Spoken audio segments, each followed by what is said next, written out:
you are soon going to be able to get a Waymo self-driving car via the Uber app.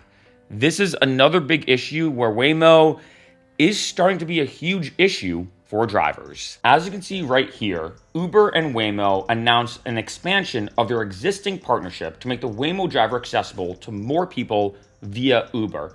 Beginning in early 2025, Waymo and Uber will bring autonomous ride-hailing to Austin and Atlanta. I'm curious why those two cities. Austin kind of makes sense. I'm curious why Atlanta as well, but anyway.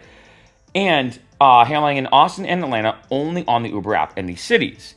Uber will manage and dispatch a fleet of Waymos, fully autonomous, all-electric Jaguar I-Pace vehicles that will grow to hundreds over time. Riders who request an UberX, Uber Green, Uber Comfort, or Uber Comfort Electric may be matched with a Waymo for qualifying trips. Now, for the rest of the article, it kind of talks about the history of Uber and Waymo, what Waymo is, et cetera, et cetera. But that is the main point, that next year, you can now potentially, like say, be in Austin or Atlanta, pull up the Uber app. You go to order an Uber as you do normally. You hit order. And then you get a notification or an alert or whatever it is. I'm not sure how they're going to do it. And it's going to say, hey, as opposed to a human driver or a Honda Civic or whatever pulling up, you're going to get a Waymo autonomous self-driving vehicle. This is huge. I'm going to be honest because it brings up two very interesting points. Now, first off, I talked about this earlier this year. That me and my friend were going to a concert. We're going to Fred again, and it's an EDM artist. And she went to order an Uber. But what happened is a taxi pulled up, and we were like, wait a minute.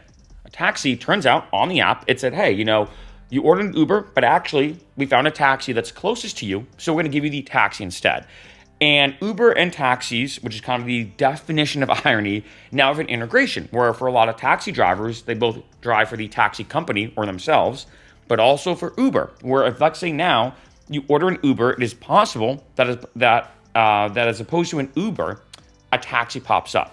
That is pretty crazy, right? That if you think about it, that kind of crazy integration that Uber is slowly taking over, has already taken over the taxi service, of course, but now it's kind of fully engulfed it with the fact that now you can order a taxi through an Uber. I feel like it's almost like as if I could rent a blockbuster movie through Netflix or something like that, like the definition of irony. And I will say, for that perspective of that unique integration of ordering an Uber, but instead you get something else, of that you get a taxi, I actually think that's a good thing. One, you get a ride quicker. Like me and her got a ride faster as if we had to wait for a normal Uber. In addition, for the taxi drivers, they get more money because they get to drive for Uber, right? So I look at that, to be honest, as a win-win. This, though, is kind of another step where Uber's saying, hey, if you order a vehicle, you might get a taxi, you might get an Uber, or you might get a Waymo. And I've done some videos about Waymo. It's becoming more and more of an increased topic. Like I actually just created a playlist for my Waymo videos. I have it listed below in the description. And the main reason why is at first, I think a year, 2 years ago, I was like, okay, you know what? I think we're too far away, to be honest, from self-driving cars kind of becoming an issue. But as we all know, AI moves very fast with things like ChatGPT, with things like Suno AI music generator and Udio AI music generator. Like I'm very interested in those generators, especially with me being a musician. And I know a lot of human musicians are worried about Suno and Udio because there's actually filmmakers now who are coming out saying, hey, I'm never going to hire a human ever again to do a movie. I'm just going to use an AI music generator to create the score for the movie. Why use a human when this is faster and cheaper, right? And this is another example of that kind of AI or automation or machines kind of taking over, because I talked about in a previous video that at one point I was looking at going out, and typically the first time I took a Waymo, it was trippy, right? It was kind of trippy being in the car, and it drives itself. It's a very trippy feeling, being honest, your first time in it. And I feel like it's like anything new. I heard a lot of people have the same sensation when using a microwave for the first time, that they're like, wait a minute, this oven takes, 10, 20 minutes to heat up. It takes an hour for the food to cook, but this microwave does it in a minute or 2 minutes. Witchcraft, right? Same thing with the self-driving car. It's still so new. And I remember when I ordered that self-driving car, it was more expensive than Ubers and Lyfts. That made sense. It's still new. I don't know where the costs go or how it's allocated. I think a lot of it is probably maintenance on the vehicle. I know there's a support staff that kind of monitors the vehicles, et cetera, et cetera. And then there was one day, I was just kind of looking for fun. I wasn't sure why, just out of curiosity. And Waymo was the same, if not cheaper, than Uber. And that's when I was like, okay, now this is tricky, because for a lot of people, the price is kind of like the ultimate thing for a lot of people, right? I mean, you could say what you want about human drivers and having that human connection. And there are some people who would, like, say, get into an Uber or a Lyft and they want to have that conversation. Sometimes for me, I do. But I think for a lot of people, they just get in it, they look at their phone, that's it. It is sometimes nice, like, say, if you're in a new area, you're talking to the driver, that kind of thing. There is something that sometimes is coveted by having a human conversation. But for most people, they're like, hey, like, I'm going to get from point A to point B. That's it. And if I can do that cheaper, that's the first time I was like, okay, this is becoming an issue. Once Waymo, and is getting there, gets almost consistently it's always going to be cheaper than Uber and Lyft.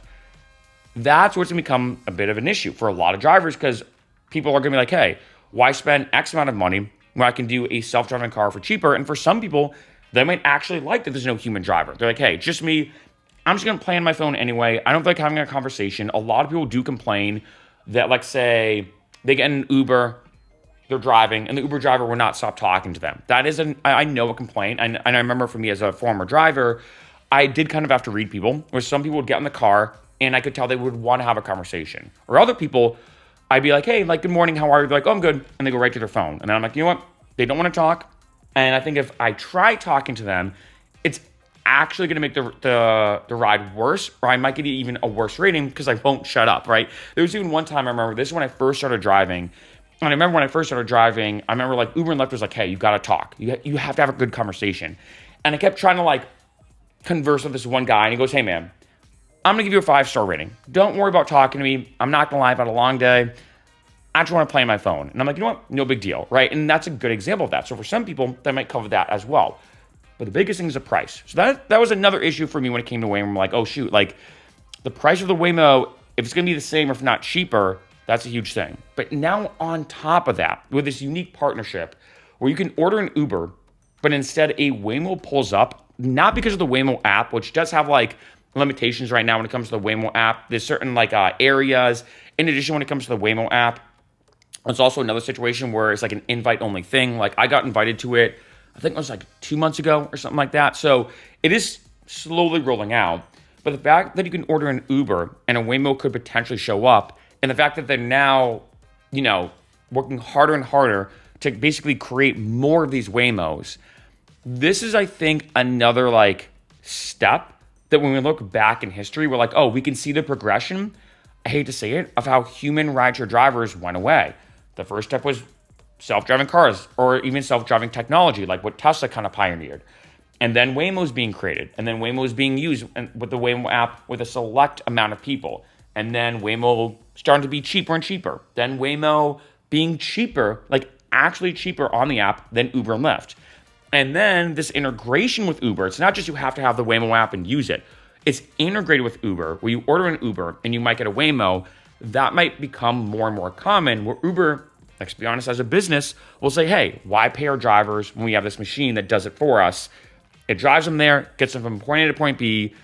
People don't really care. It's not like you're talking about, let's say, like a therapist, where I feel like for most people, I would not want to talk to an AI robot that's a therapist, right? Like, say I'm doing, like, therapy, right? There is something about that human connection, right? Even if it's one of those situations where the AI bot versus a human, like, say they're both saying the same exact thing, there is something about having that human connection that you're like, okay, this human really understands what I'm going through, as opposed to this AI bot that's, yeah, they might be saying the right things, but they just don't get it empathetically, right? They're not human. When it comes to a self-driving car and ride sharing and Ubers and Lyfts and Waymos, people don't care. They just want to get to their destination, and also, if they can, get there safer and also cheaper. And that's another big thing too, right? There's been reports coming out, not surprising, that by ordering a Waymo and taking a Waymo, it's 3 times as safe compared to a human driver. That's another factor too. And so all these things are coming into play, but I think this partnership, again, is a bigger deal than most people might realize, that you can order an Uber and have a Waymo show up instead. And it's integrated. It's not like a separate thing here in LA, at least. It's a separate thing where if I want to order an Uber, I have to use the Uber app. If I want to use a Waymo or order a Waymo, I have to use the Waymo app. Nope. Not anymore. And I think for a lot of drivers, I know it has been brought up on this channel. Some drivers being like, shoot, should I be worried about self-driving cars? And it's tough for me to say because a year, 2 years ago, I was like, no, we're still so far out. But with how fast things are moving, especially with technology getting faster and faster, exponentially every month, I wouldn't be surprised if, like, say, near the end of 2025 or maybe even 2026, that it starts to become a real issue for drivers. It is tough to say, right? This is all speculation. Like, we have no idea where we're going with AI in general, right? Whether it's self-driving cars or ChatGPT or these AI music generators like Suno and Udio, we have no idea where this is really going. And for me, am pretty pessimistic when it comes to AI, to be honest. When it comes to this whole Waymo situation, the partnership with Uber and how this is getting bigger and bigger, and they're not going to slow down. If anything, they're going to speed up, especially once their costs get even cheaper because they don't have to have these human drivers. Things are just getting a lot more tricky.